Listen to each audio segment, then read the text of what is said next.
साथियों, आज हम लोग पढ़ेंगे 7वीं क्लास की नई पुस्तक प्रश्नावली 1.1, जिसका पहला प्रश्न, ऐसा पूर्णांक युग्म लिखिए जिसका योग ए में लिखा हुआ है योग -7 है, बी अंतर -10 है, सी योग 0 है। इन प्रश्नों को समझने से पहले हमें ये समझना होगा कि पूर्णांक क्या है। पूर्णांक के बारे में हमने पिछले वीडियो में विस्तार से चर्चा किया है। अगर आप लोगों ने उस वीडियो को नहीं देखा है तो आप पहले उस वीडियो को देख करके आइए। इस प्रश्न को करने के लिए हम चलेंगे अपनी कॉपी में। चलिए देखते हैं। प्रश्नावली 1.1 पहला प्रश्न, ऐसा पूर्णांक युग्म लिखिए जिसका योग पहला जो दिया हुआ ए, एक प्रश्न को हम पहले हल करेंगे।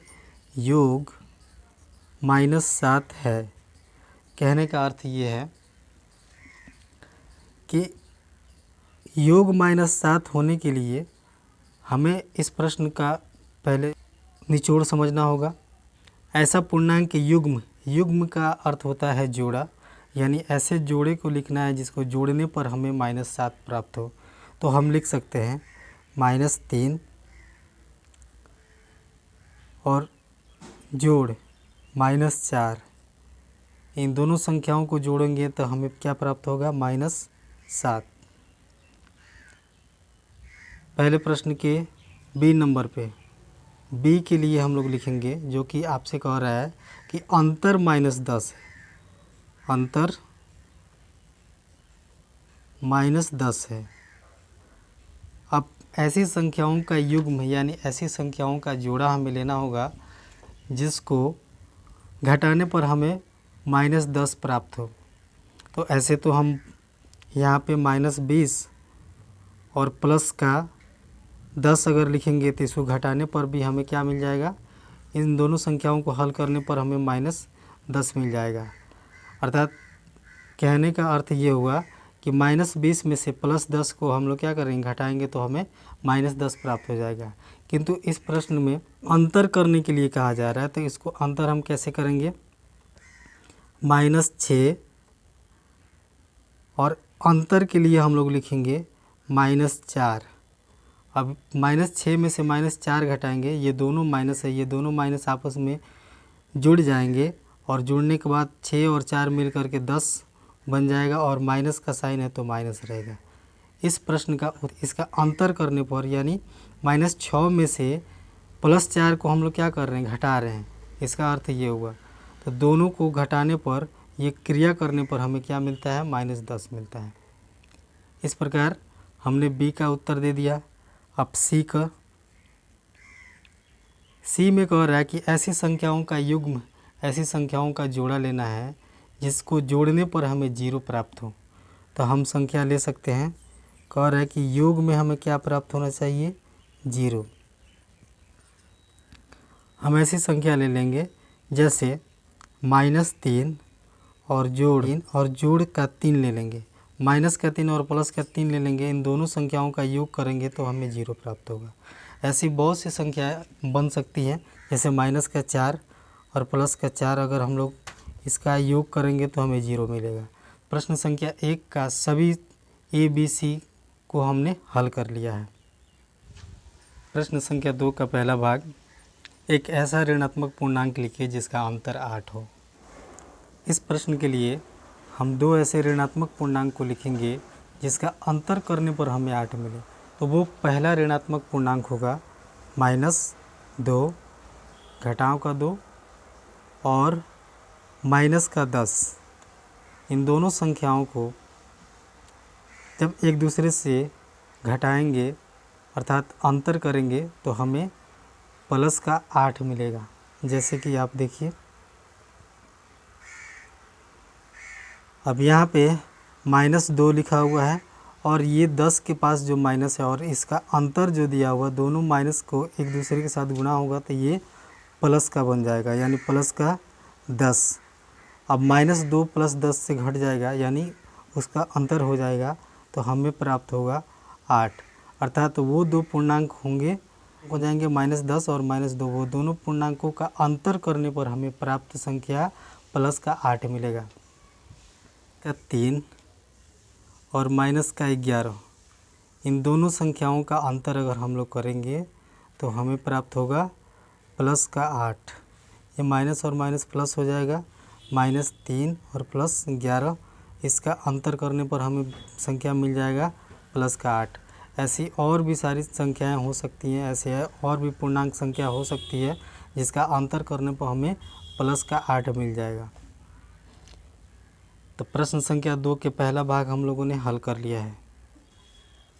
प्रश्न क्या कह रहा है, एक ऐसा ऋणात्मक पूर्णांक और एक ऐसा धनात्मक पूर्णांक लिखिए जिसका योग -5 हो।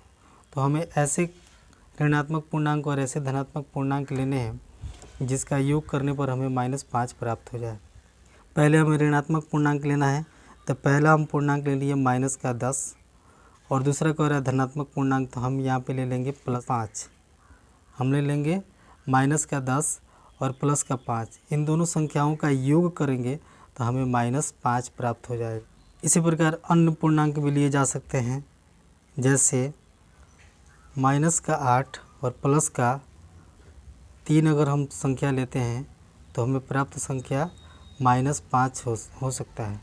यानी पूर्णांक हमें पहले ऋणात्मक पूर्णांक लेना है, बाद में धनात्मक पूर्णांक लेना है। तो -8 ले लेंगे, यानी ऋणात्मक पूर्णांक 8 और धनात्मक पूर्णांक अगर 3 ले लेते हैं तो हमें प्राप्त संख्या -5 मिल सकता है। इन दोनों का योग करने पर हमें -5 प्राप्त हो सकता है।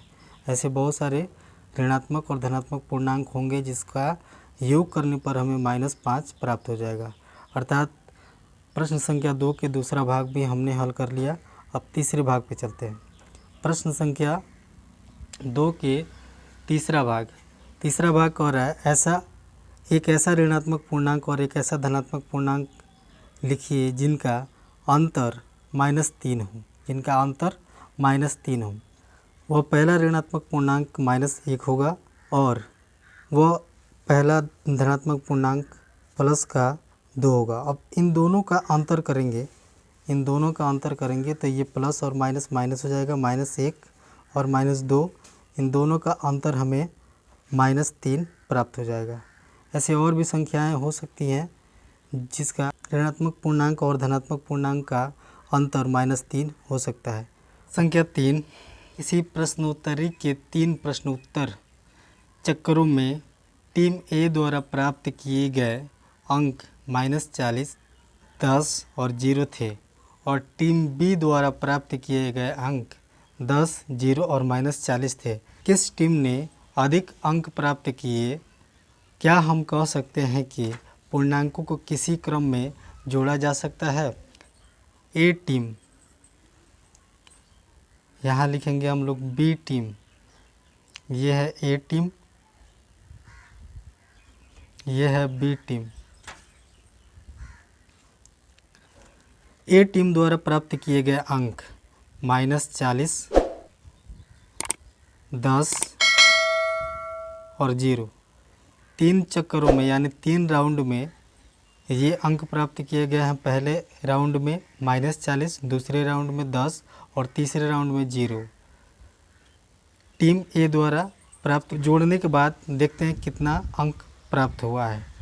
-40 प्लस का 10, इसको जोड़ेंगे और 0 को सम्मिलित करेंगे तो हमें मिलेगा -30, यानी टीम ए द्वारा कुल प्राप्तांक -30 है।